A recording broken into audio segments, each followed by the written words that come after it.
Éternel, je lève à toi mon âme. Mon Dieu, en toi je me confie. Que je ne sois pas couvert de honte. Que mes ennemis ne se réjouissent pas à mon sujet. Alléluia. Zambe na Brahma, Isaka na Yakobo, olongisaki Daniele na libula bakosi.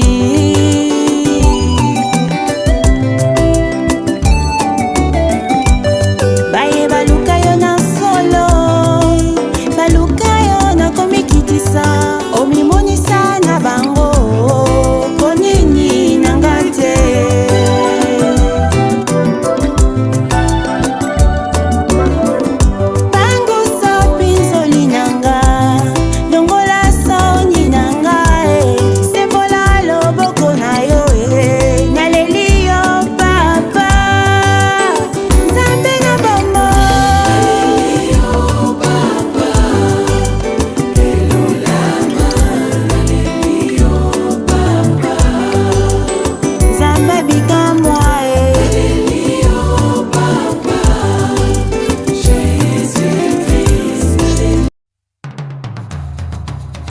Vous êtes et voulez-vous investir à Kinshasa?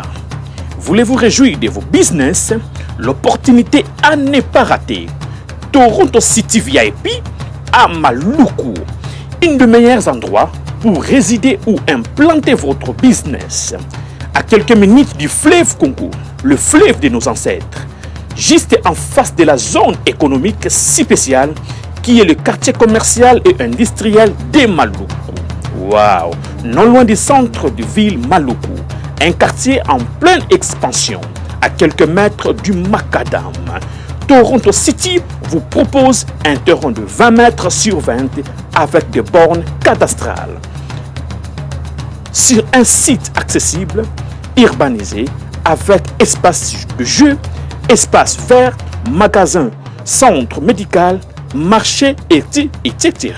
Nous disposons de terrains de 20 mètres carrés à un prix abordable. Donc, je voulais juste faire l'appel à nos frères de la diaspora, de partout où vous êtes, en Afrique, en Amérique, à l'Océanie, à l'Europe, en Asie, pour venir acheter les terrains, les parcelles de 20 mètres carrés que nous sommes juste en train de morceler. Vous allez bien voir qu'il y a des bornes, il y a même les travaux qui sont juste en train d'effectuer. Donc, le terrain est bel et bien assuré. Il y a l'eau non loin de nous. Vous allez voir, derrière moi, c'est la régie des eaux. De l'autre côté, c'est le société Vodacom. De Vodacom. Et devant moi, c'est juste World Vision. Là où Vision Mondiale sont juste en train aussi à un projet de construire les maisons pour ces travailleurs. Donc voilà, nous sommes ici à Maluku. C'est déjà un endroit habitable. Les quartiers, comme vous allez voir de l'autre côté, c'est déjà habitable. Il y a déjà les gens. Et c'est non loin parmi les autres cités que vous connaissez déjà. Donc je suis très fier de vous présenter ces produits qui n'est rien d'autre que, oui, nous achetons les voitures, nous achetons tout ce que nous pouvons avoir. Mais avoir une parcelle, c'est vraiment une très bonne chose. Pour tout contact, contactez Willy Mafuta au +1 90 57 30 15 40. Toronto City, waouh, les 4 qui nous réservent l'avenir de demain. Vive le Congo, vive Kinshasa.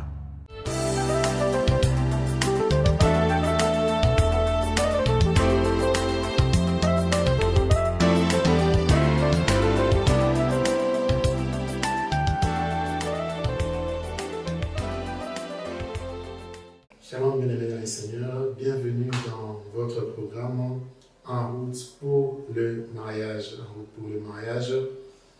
C'est un programme qui vous a beaucoup manqué. Nous avons reçu beaucoup de messages, des WhatsApp, pour qu'on répond par En route pour le mariage. Nous avons reçu beaucoup on peut dire des demandes pour que ce programme revienne. Mais Dieu nous avait dit pendant un temps de faire autre chose, toujours dans l'œuvre de Dieu. Et comme vous pouvez remarquer, nous sommes en pleine préparation de lancer la cité d'esprit supérieur. Et ça nous a pris beaucoup de temps. On devait se concentrer sur ça. Et maintenant, Dieu nous a dit ok, vous pouvez reprendre en route pour le mariage. Gloire à Dieu, il fait toutes bonnes choses en son temps. En son temps, et c'est le temps de Dieu. Et j'aimerais prier avec toi qui me suis, toi qui es déjà marié, toi qui n'es pas encore marié, vous qui êtes en train d'aspirer au mariage de ta fiancée, nous allons prier. Père, merci pour ta grâce, merci pour ton amour, merci Seigneur pour tes bontés qui sont inépuisables. Merci Seigneur pour la foi que tu nous as donnée. Merci pour le mariage qui est une institution sacrée. Merci Seigneur de nous faire du bien. Merci de nous parler en ces instants, Seigneur. Garde-nous, enseigne-nous, fortifie quelqu'un au nom de Jésus-Christ. Amen. Amen. Alors, en route pour le mariage, très bien. Dans un format d'abord d'émission, et d'ici là, on vous donnera la date de notre premier événement que nous allons faire en cette deuxième moitié de l'année. Et le Seigneur ne manquera pas de nous faire du bien. Il ne manquera pas de nous faire du bien, car nous savons qu'il a préparé des plans pour nous. Des plans de bonheur et non de malheur. Et j'aimerais dire cette parole des Écritures. Il n'est pas bon que l'homme soit seul. Il n'est pas bon que l'homme soit seul. Et Dieu dit qu'il n'est pas bon que l'homme soit seul. Et la Bible dit, l'homme quittera son père et sa mère et s'attachera à sa femme. Et les deux feront une seule chair, une seule chair. Le mariage est dans la Bible. Et le premier mariage, c'est Dieu qui était lui-même le pasteur, qui a béni le mariage. Il était les parrains, il était les pères, il était la belle famille, il était tout en fait. Adam n'avait que Dieu. Et Ève ne connaissait que Dieu. C'est pour cela le premier mariage, c'est le modèle que Dieu a établi. Et lorsque nous disons les modèles que Dieu a établis, même les commandements que Dieu a établis, c'est dans le premier mariage. J'aimerais commencer un thème, j'aimerais commencer à exploiter un thème que nous allons faire une série de 10 émissions. Habituez-vous déjà à voir ces genres d'émissions, car nous allons apporter la parole dans votre maison, dans votre voiture, là où vous trouvez, dans vos bureaux, pour essayer, à la lumière des Écritures, de donner la pensée de Dieu.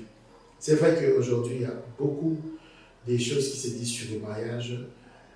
D'autres disent que le mariage est un paradis, d'autres disent que c'est un enfer. Il y a beaucoup d'interprétations sur le mariage. Il était important que nous revenions dans cette période pour parler des choses qui touchent au mariage. L'Église ne peut pas se taire, non. L'Église doit parler. Lorsque le monde parle, l'Église doit parler. Et nous sommes dans un pays où, lorsque nous parlons du mariage, les sensibilités sont soulevées. Et aujourd'hui, avec l'affaire de la dot, ça part de part et d'autre. Nous en reviendrons aussi. Il y a des sujets que nous allons exploiter dans cette nouvelle série. Je dirais même en haut pour le mariage saison 2, si on doit dire ça comme ça. Nous allons parler de beaucoup de réalités qui touchent au mariage. Et le premier sujet que j'aimerais aborder, c'est pourquoi je ne me marie pas. Pourquoi je ne me marie pas. Donc, pourquoi je ne me marie pas. Et avant de parler mariage, il faut d'abord parler de soi. C'est quoi le problème? On a de plus en plus, c'est un sujet que j'avais exploité dans le passé, mais je n'ai pas développé cela. On a de plus en plus de célibataires. Pas seulement femmes, les gens pensent qu'il n'y a que des femmes célibataires. Bien aimé, il y a des hommes célibataires. Je connais des gens qui ont 48 ans, sans femme, sans enfant. 45 ans. Il y a des gens qui vivent sans héritage, sans progéniture. Et écoutez l'inquiétude d'Abraham. Abraham dit à Dieu que je vais mourir. Je suis déjà vieux. Et on ne parle pas d'un jeune. Il dit je vais mourir, je suis déjà vieux. Et Eliezer de Damas sera mon héritier parce que je n'ai point d'enfant. C'est vrai que le but du mariage n'est pas les enfants, mais c'est une conséquence du mariage. Mais Abraham dit, lui qui est déjà marié, il dit, je vais mourir, mais je n'ai pas d'héritier. Et Eliezer de Damas, qui est le plus vieux serviteur, risquer d'hériter de mes biens. Abraham a travaillé dur. Abraham s'est marié. Abraham n'a pas eu d'enfant. Mais avant d'en arriver là, déjà, il y a des jeunes, même de vieux, je peux dire, des gens âgés, hommes ou femmes, qui ne sont jamais mariés, ils n'ont jamais connu le confort ou les turbulences d'un couple, d'un mariage.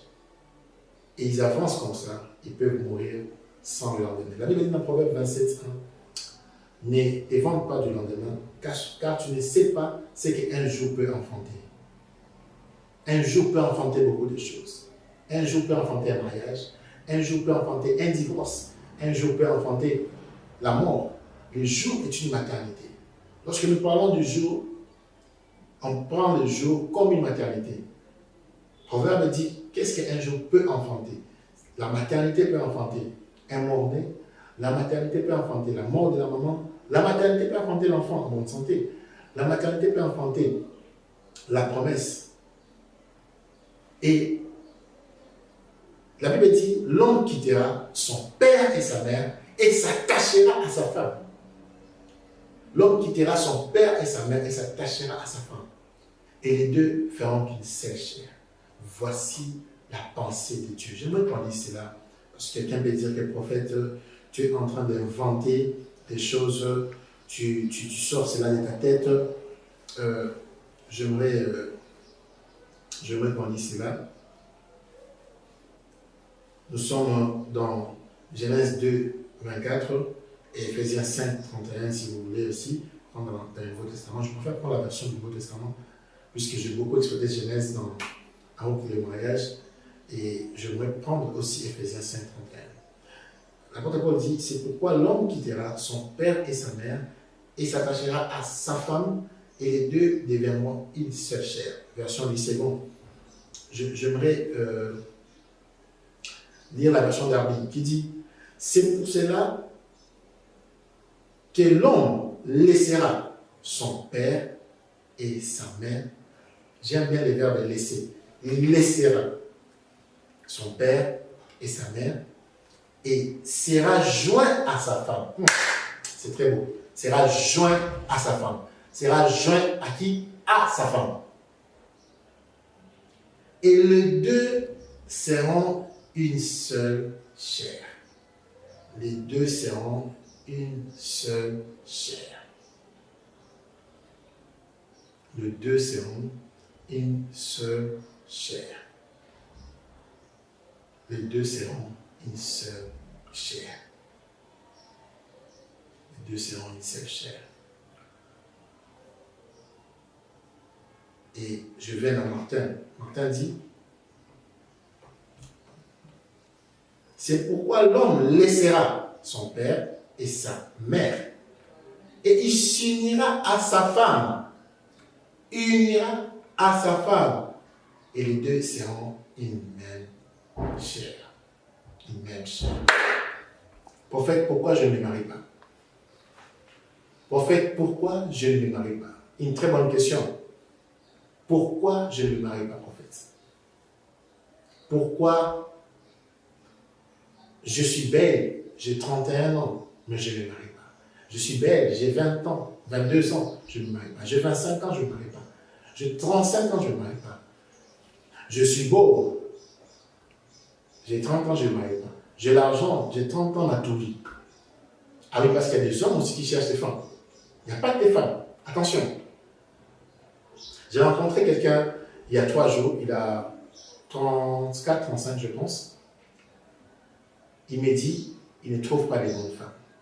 Mais en parlant avec lui, j'ai compris que le problème n'était pas de chercher la femme, mais le problème était chez lui.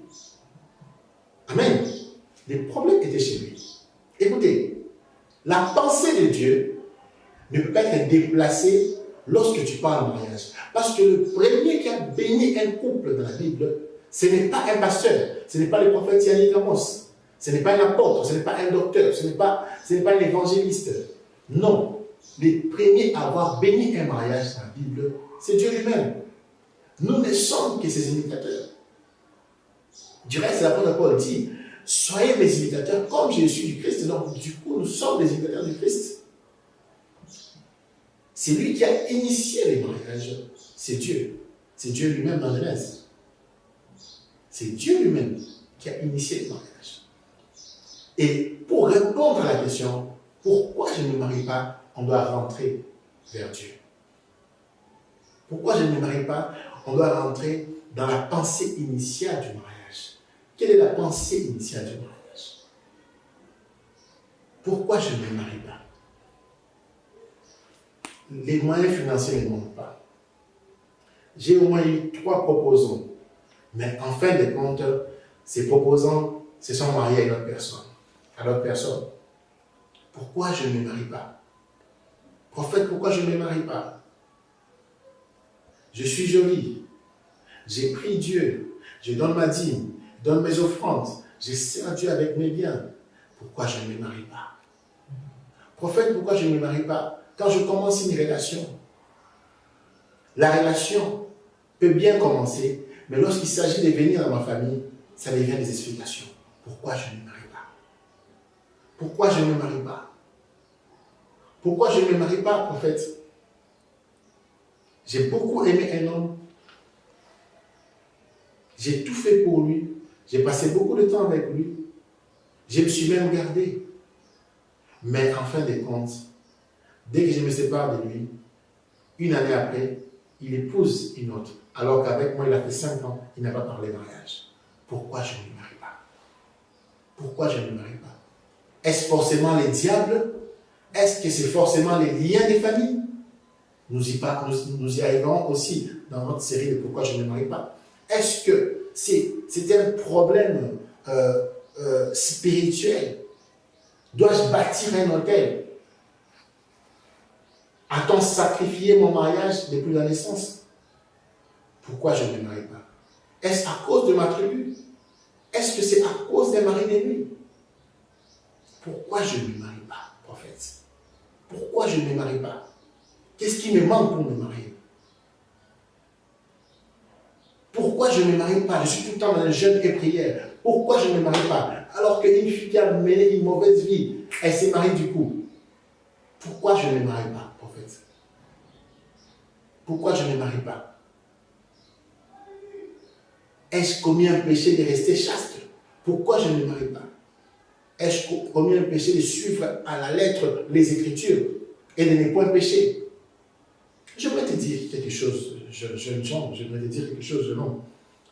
Toi qui me suis, j'ouvre une parenthèse. Jésus rencontre un jeune homme dans la Bible. Et Jésus dit à la personne dit à Jésus, Maître, que dois-je faire pour hériter du royaume des cieux? Ah oui, il rencontre Jésus. Il pose la question. Jésus lui dit, mais vis la loi de Moïse, fais ce qui est prescrit. Et il a dit à Jésus, j'ai observé ces choses toute ma vie. Il était en face du Christ, donc il ne peut pas mentir parce qu'il sait que Jésus-Christ est le Messie. Il croyait en Jésus-Christ. C'est pour ça qu'il pose la question. Et Jésus lui répond quelque chose qui me choque. Jésus lui dit, la Bible dit, Jésus regarda sa vie, il a confirmé que le jeune homme avait raison. Mais Jésus lui dit, prends tout ce que tu as et vends. C'était une réponse non conventionnelle. C'était une réponse qui a bouleversé le jeune homme. Le jeune homme dit, le jeune homme regardant lui-même, il était dessus. Et Jésus dit, il est difficile à un riche d'entrer dans le royaume des cieux, car l'âme est passée par les trous d'iniquité. Une réponse non conventionnelle. Pourquoi je ne me marie pas? Il y aura des réponses qui ne seront pas conventionnelles. Je veux te prévenir, toi qui vas me suivre dans cette série qui va commencer. Il y aura des réponses qui ne vont pas te plaire. Il y aura des réponses qui vont choquer l'humain en toi, mais à la lumière des Écritures, avec des passages bibliques, nous allons développer ces thèmes. Et je pense qu'à la fin de cette série, tu vas sûrement te marier, parce que la Bible dit, vous connaîtrez la vérité, et la vérité vous affranchira. Jean 8, 31, 32. Vous connaîtrez la vérité et la vérité vous rendra libre. Et c'est Jésus-Christ qui le dit. Alors, ne rate pas le prochain numéro. Ça, c'était juste une introduction. Je sais que tu as attendu cette réponse, prophète. Pourquoi je ne me marie pas? Je t'ai donné quelques indices déjà. Le prochain numéro vient. Restez branchés sur Parole TV. Et je vous invite déjà, vous qui voudrez joindre notre programme de coaching. Nous avons commencé un programme de coaching en ligne. Le programme de coaching, nous allons coacher les gens, les équiper pour qu'ils soient des bons maris, des bonnes femmes, des bons fiancés d'abord, des bons compagnons d'abord. Et si tu veux joindre ce programme, tu peux nous écrire au numéro qui sont sur les bas de l'écran, écrivez-nous sur WhatsApp. Ça sera un programme, ça sera sur Zoom, ça sera sur inscription. Parce que nous voulons maîtriser qui entre. Est-ce que la personne est mature? Nous voulons vraiment maîtriser qui entre. Ce n'est pas un site de rencontres, non. C'est un programme d'équipement pour que tu sois le prochain marié, tu sois le prochain fiancé. Et crois-moi, inscris-toi sur ce programme. Tu auras toutes les informations, le numéro qui est au bas de l'écran, écrivez-le sur WhatsApp. On aura un programme de coaching et nous allons parler sans tabou. Il y a des choses que nous pouvons dire à la télévision. Les enfants nous suivent, des non-matures nous suivent. Alors, inscris-toi sans pouvoir les inscrire sur le Zoom par notre numéro WhatsApp. Inscrivez-vous et croyez-moi, en route pour le mariage et les retours, nous voulons de plus en plus de mariages, mais nous voulons aussi de moins en moins de divorces. Que Dieu vous bénisse puissamment. C'était votre frère, le prophète Yannick Amos. Ne ratez pas le deuxième numéro. Nous allons répondre à la question « Pourquoi je ne me marie pas ?» Père, merci pour ta grâce. Merci pour les mains levées dans chaque maison. Merci pour le mariage que tu vas donner. Merci pour les couples que tu vas restaurer. Merci pour les relations brisées qui seront réunies. Seigneur, tu as dit que l'homme quittera son père et sa mère, s'attachera à sa femme, afin que les deux deviennent la même chair. Père, merci de les faire pour mon frère et ma soeur qui me suivent. En puissant Jésus-Christ. Amen. Que Dieu vous bénisse puissamment et à la prochaine. Restez branchés sur votre chaîne. Éternel, je lève à toi mon âme. Mon Dieu, en toi je me confie. Que je ne sois pas couvert de honte. Que mes ennemis ne se réjouissent pas à mon sujet. Alléluia.